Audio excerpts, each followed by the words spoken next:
मुन्ना भाई के बाइटेज में सबका वेलकम है। बाइटेज प्रस्तुत करते हैं कैप्टन रिचर्ड फिलिप्स। ये कहानी एक सत्य घटना पर आधारित है, जिसमें हमें बताया जाता है कि कैसे एक कैप्टन अपने शिप और क्रू मेंबर्स को बचाता है और किस प्रकार जब समुद्री लुटेरे उन्हें लूटने आते हैं तो किस प्रकार वो सभी सरवाइव करते हैं। कहानी की शुरुआत में हमें सोमालिया का एक बीच दिखाया जाता है, जहां पर कुछ लुटेरे एक शिप को लूटने की तैयारी कर रहे थे। उनसे कहा जाता है कि उन्हें अब एक बड़ा सा शिप पकड़ कर लाना होगा। उस बीच पर पहले से ही काफी लोग मौजूद थे, वो भी उनके साथ जाना चाहते थे। एक्चुअल में यहाँ पर बहुत ज्यादा गरीबी है। फिर यहाँ से दो छोटी बोट और एक बड़ी बोट निकलती है। बड़ी बोट में जितने भी पायरेट मौजूद होते हैं वो अपने राडार में बाकी शिप्स की लोकेशन को चेक करते हैं, जो सभी आसपास होते हैं। यानी कि इन शिप पर अटैक करना मौत को दावत देने के बराबर है। तभी उन्हें दूर एक शिप दिखाई देता है जो मुंबासा की तरफ जा रहा था। अब ये लुटेरे जानते हैं कि ये शिप उन्हीं के रास्ते से आएगा, कि इन लुटेरों ने उस जहाज की कम्युनिकेशन फ्रीक्वेंसी ट्रैक कर ली होती है। अब इन्हें पता है कि ये जहाज कहाँ जा रहा था। दूसरी तरफ हमें उस शिप को दिखाया जाता है जिस पर इन्होंने नजर रखी थी। वो एक बहुत बड़ा कार्गो शिप है। उस शिप के कैप्टन का नाम कैप्टन रिचर्ड फिलिप्स है। कैप्टन रिचर्ड फिलिप्स जानते हैं कि वो जिस रूट से जा रहे हैं वहां पर लुटेरों का खतरा है, इसलिए वो पहले से ही काफी अलर्ट होते हैं। कैप्टन फिलिप्स अब अपनी दूरबीन से समुद्र की तरफ देखते हैं। तभी उन्हें दूर से कुछ अपनी तरफ आता हुआ दिखाई देता है। जब वो रडार में आकर देखते हैं तो वो समझ जाते हैं कि वो समुद्री लुटेरे हैं। अब कैप्टन फिलिप्स अपने क्रू मेंबर से कहते हैं कि जहाज को लेफ्ट लो। जैसे ही वो लेफ्ट लेते हैं वो लुटेरे भी उनकी तरफ आते हैं। अब कैप्टन फिलिप्स समझ जाते हैं कि वो लुटेरे उन्हीं का पीछा कर रहे हैं। बात की जानकारी captain Richard Phillips UK maritime trade operation Dubai में देते हैं। वहां से ऑपरेटर कहती है कि आपकी कंप्लेंट रजिस्टर कर ली गई है और हो सकता है कि वो मछुआरे हों, आप अपने आप को अंदर लॉक कर लीजिए। कैप्टन रिचर्ड फिलिप्स कहते हैं कि वो मछुआरे नहीं है। यह कहकर वो फोन काट देते हैं। कैप्टन फिलिप्स अपनी दूरबीन से समुद्र की तरफ देखते हैं। वो देखते हैं कि दो बोट्स पूरी तेजी से उनकी तरफ आ रही हैं। वो अब मात्र उनसे 1 मील की दूरी पर हैं। दूरबीन से उन्हें दिखाई देता है कि बोट पर जितने भी लोग मौजूद हैं उन सभी के पास गन्स हैं। फिलिप्स रेडियो उठाते हैं और पुलिस से कांटेक्ट करने की कोशिश करते हैं। इससे पहले भी उन्होंने पुलिस से कांटेक्ट करने की कोशिश की थी, लेकिन पुलिस से उनका कांटेक्ट नहीं हो पाता। कैप्टन फिलिप्स अब रेडियो पर बात करने का नाटक करते हैं। वो कहते हैं कि 2 बोट्स उनका पीछा कर रही हैं और उन लोगों के पास हथियार भी हैं। हो सकता है वो हमें लूटने के लिए आ रहे हों। कैप्टन जानते हैं कि बोट पर मौजूद लोग उनकी बातों को सुन रहे हैं। फिलिप्स आवाज बदलकर कहते हैं कि आर्मी का हेलीकॉप्टर 5 मिनट में आपके पास पहुंच जाएगा। दरअसल फिलिप्स नाटक करते हैं ताकि बोट पर बैठे लोग इस बात को सुनकर डर जाएं, और होता भी ऐसे ही है। 2 में से 1 बोट इस बात को सुनकर वहां से भाग जाते हैं, क्योंकि उनको अपनी जान बहुत प्यारी है। वो यहाँ पर बिना बात मरना नहीं चाहते।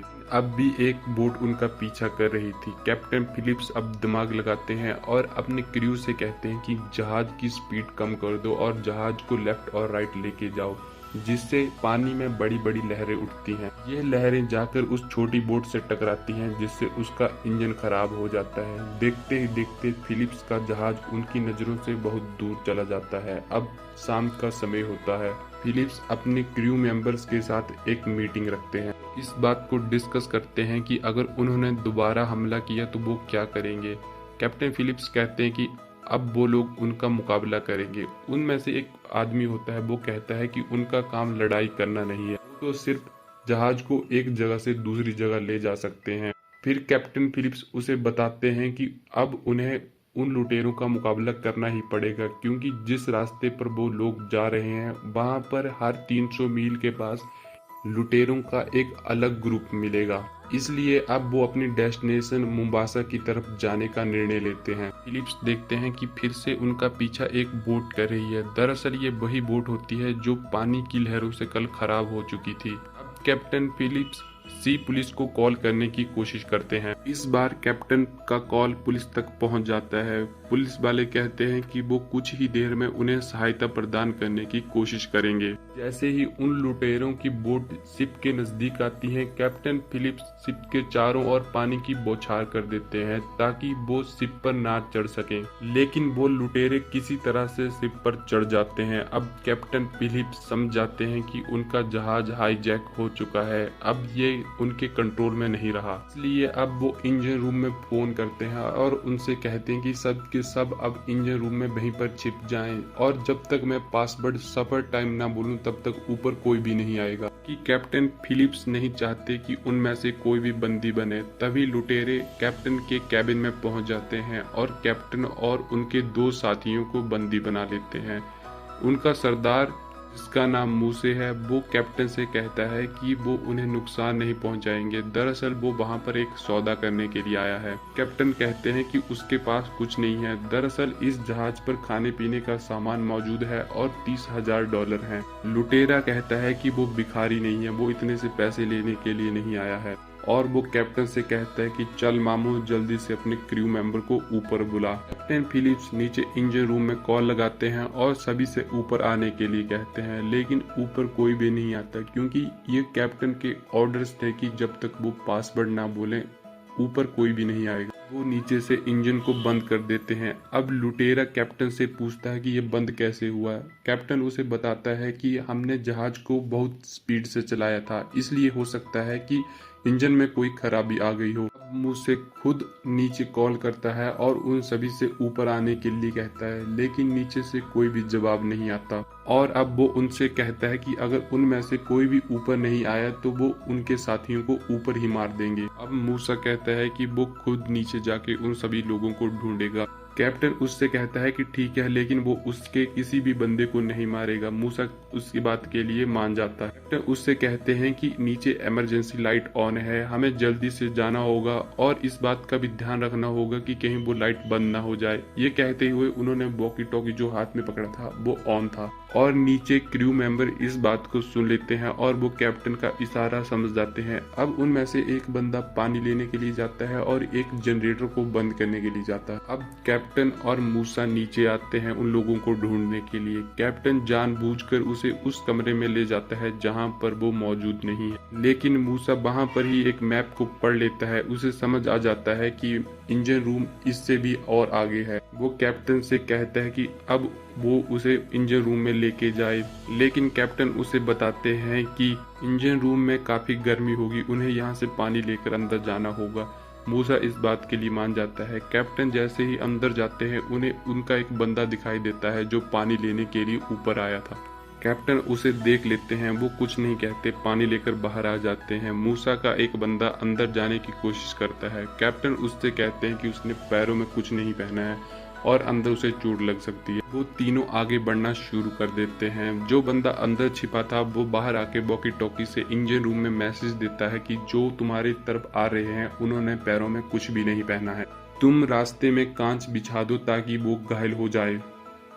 अब वो तीनों ही इंजन रूम में जाते हैं। मूसा का आदमी घायल हो जाता है क्योंकि उसके पैर में कांच चुभ जाता है। अब ये तीनों ही उनको ढूंढने लगते हैं। तभी वहां पर इमरजेंसी लाइट बंद हो जाती है क्योंकि एक बंदा जनरेटर को ऑफ करने के लिए गया था और वो उसी टाइम पर जनरेटर को बंद कर देता है। लाइट बंद होने की वजह से मूसा गुस्सा हो जाता है। वो कैप्टन से कहता है कि ये लाइट बंद कैसे हुई।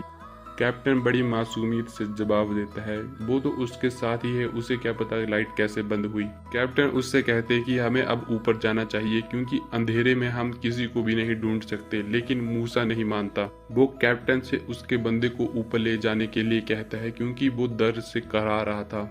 अब मूसा खुद ही उन लोगों को ढूंढने लगता है। तभी क्रू मेंबर्स मूसा को वहीं पर बंदी बना लेते हैं। कैप्टन फिलिप्स और वो बंदा ऊपर कैबिन में पहुंच जाते हैं। नीचे क्रू मेंबर्स वॉकी टॉकी की सहायता से ऊपर कॉल करते हैं और उनके आदमी को कहते हैं कि वो कैप्टन फिलिप्स को छोड़ दे क्योंकि उनके लीडर को उन्होंने बंदी बना लिया। अब कैप्टन फिलिप्स मूसा से बात करता है और उससे कहता है कि वो जानता है कि उसकी बोट यहाँ पर नहीं है, वो फिर भी उन्हें जिंदा जाने देगा। वो उन्हें एक लाइव बोट देगा और कुछ खाना और पैसे भी देगा।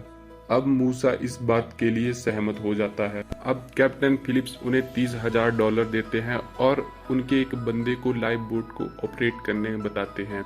तभी वो बंदे अपने बॉस को वहां लाने के लिए कहते हैं। मूसे को वहां लाया जाता है। वो अपने बंदे को इशारा करता है। तभी वो कैप्टन पर पीछे से बंदूक की नोक से प्रहार करता है, जिससे कैप्टन वहीं पर गिर जाते हैं। वो लाइफ बोट का दरवाजा बंद कर देते हैं। यहाँ पर वो कैप्टन को किडनैप कर लेते हैं। इस बड़े जहाज का क्रू अब छोटी बोट का पीछा करते हैं ताकि वो कैप्टन को लेकर ज्यादा दूर न जा सकें। अब हमें दिखाया जाता है कि इस बात का पता यूएस नेवी को भी लग चुका था। वो उस छोटी बोट के पास अपने ड्रोन्स भेजते हैं जिन पर कैमरा लगे थे।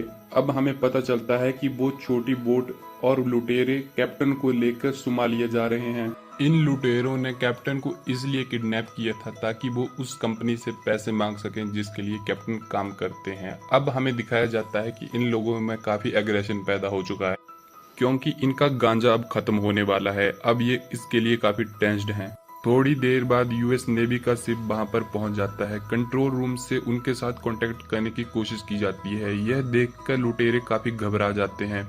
यूएस कमांडर कहते हैं कि उन लोगों को जाने दिया जाएगा अगर वो कैप्टन को सही सलामत छोड़ देंगे। मूसे जानता है कि जब तक कैप्टन उनके पास है यूएस नेवी उन्हें नुकसान नहीं पहुंचा सकती, इसलिए वो यूएस कमांडर से $10,000 मिलियन की मांग करता है। कैप्टन कहते हैं कि यह बहुत बड़ी रकम है। इसको जुटाने के लिए उन्हें अपने ऑफिशियल से बात करनी पड़ेगी और इसके लिए उनको काफी टाइम भी लग सकता है। कमांडर कहते हैं कि वो उनके लिए खाना पानी देकर आना चाहते हैं। मूसे इस बात के लिए मान जाता है क्योंकि उनका भी अब खाना पानी खत्म हो रहा था। अगले ही पल दो छोटी बोट उस लाइफ बोट की तरफ जाती हैं। लाइफ बोट के पास पहुंचते ही वो कहते हैं कि पहले उन्हें कैप्टन को दिखाया जाए। वो इस बात के लिए मान जाता है और कैप्टन को बाहर लेकर आता है। कैप्टन यूएस नेवी से पूछता है कि उसके परिवार को पता है कि वो कहाँ है। यूएस नेवी कहती है कि हाँ, हमने उनको बता दिया है। कैप्टन यूएस नेवी से कहता है कि मेरे परिवार को पता होना चाहिए कि मैं सीट नंबर 15 पर बैठा हूँ। दरअसल ये यूएस नेवी के लिए एक सिग्नल होता है। से का बंदा जब बड़ी देर से कैप्टन को नेवी से बात करता हुआ देखता है तो उसको गुस्सा आता है। वो कैप्टन को अंदर खींच लेता है और उसके कान के पास गोली चलाता है। गोली की आवाज सुनते ही यूएस नेवी वहां से पीछे हट जाती है। अब यूएस नेवी फिर से मूसे को कॉल करती है और ये जानने की कोशिश करती है कि कैप्टन ठीक है। तब कैप्टन खुद बात करते हैं और वो कहते हैं कि वो ठीक है। और अब अंधेरा हो जाता है। अब हमें पता चलता है कि लाइफ बोट सोमालिया पहुंचने वाली है। अगर ये बोट सोमालिया पहुंच गई तो यूएस नेवी कैप्टन को कभी नहीं बचा पाएंगे क्योंकि वो एरिया उनके कंट्रोल से बाहर था। यूएस सील का एक हेलीकॉप्टर भी वहां पर पहुंच जाता है और वो लाइफ बोट को घेर लेते हैं। वो मूसे से कहते हैं कि वो बचकर भाग नहीं सकते। मूसे भी जानता है कि जब तक कैप्टन उनके पास है वो उनको नुकसान नहीं पहुंचाएंगे। मूसे गुस्से में आकर कैप्टन को गन पॉइंट पर लेकर बाहर आता है और उनसे कहता है कि वो वापस चले जाएं, नहीं तो वो कैप्टन को मार देगा। कंट्रोल रूम से अब कमांडर मूसे से कांटेक्ट करते हैं और उससे कहता है कि उनमें से एक बंदे को शिप पर आना पड़ेगा ताकि वो उससे सौदा कर सकें। अब उन चारों में डिसाइड होता है कि मूसे शिप पर जाएगा और यूएस नेवी से सौदा करेगा। मूसे यूएस नेवी के शिप पर जाता है ताकि वो उनसे सौदा कर सके। दूसरी तरफ हमें उन तीनों बंदों को दिखाया जाता है जो कैप्टन के साथ उस लाइफ बोट पर थे। उनमें से 2 बंदे यूएस स्नाइपर्स के निशाने पर थे। यूएस नेवी उस छोटी बोट को रस्सी के माध्यम से खींच रही थी। कैप्टन उन्हें रस्सी से खींचने से मना करते हैं और इससे बोट को एक झटका लगता है और वो तीनों स्नाइपर के निशाने पर आ जाते हैं। स्नाइपर गोली चलाते हैं और उन्हें मार दिया जाता है। इस प्रकार कैप्टन को वहां से रेस्क्यू कर लिया जाता है। दूसरी तरफ हमें मूसे को दिखाया जाता है जो सौदा करने के लिए उस शिप पर गया था। अब उसे भी वहां पर पकड़ लिया जाता है। फिर मूसे को 33 साल की सजा होती है। आज भी मूसे जेल में है। यह कैप्टन रिचर्ड के जिंदगी पर आधारित सत्य घटना है जो 2009 में घटी थी। 2013 में इस पर फिल्म बनाई गई थी। इस स्टोरी में हमें दिखाया गया है कि कैसे एक कैप्टन समुद्री लुटेरों से सरवाइव करते हैं। Thanks for watching. Like, subscribe and share और मुन्ना भैया को सपोर्ट करो।